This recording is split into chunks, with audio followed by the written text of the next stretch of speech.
চাকুরির প্রলোভনে ধর্ষণের অভিযোগে এক ব্যবসায়ীকে গ্রেপ্তার করেছে ক্যান্টনমেন্ট থানা পুলিশ। দয়াল কুমার বড়ুয়াকে শুক্রবার দুপুরে চট্টগ্রামের সাতকানিয়া থেকে গ্রেপ্তার করে পুলিশ বলছে, ভুক্তভোগীরা মামলার পর 24 ঘন্টার মধ্যে ব্যবস্থা নিয়েছেন তারা।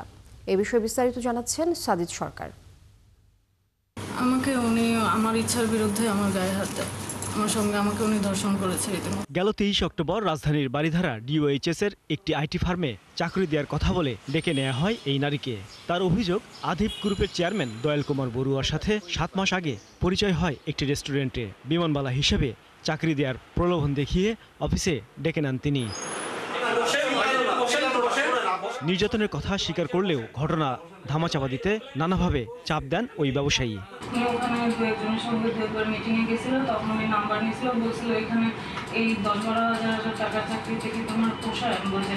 পুলিশ জানায়, ঘটনার পরপরই ওই ব্যবসায়ী গা ঢাকা দেয়।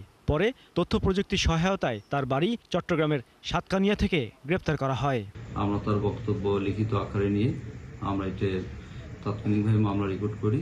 ঊর্ধ্বতন কর্তৃপক্ষকে অবহিত করে এই ঘটনার সাথে জড়িত দয়াল কুমারকে গ্রেপ্তারের জন্য আমরা তথ্য প্রযুক্তি ব্যবহারের মাধ্যমে ঢাকা থেকে প্রায় 305 কিলোমিটার দূরে 24 ঘন্টার মধ্যে চট্টগ্রাম জেলার সাতকানিয়া এলাকার একটা দুর্গম এলাকা থেকে তাকে আমরা গ্রেপ্তার করি।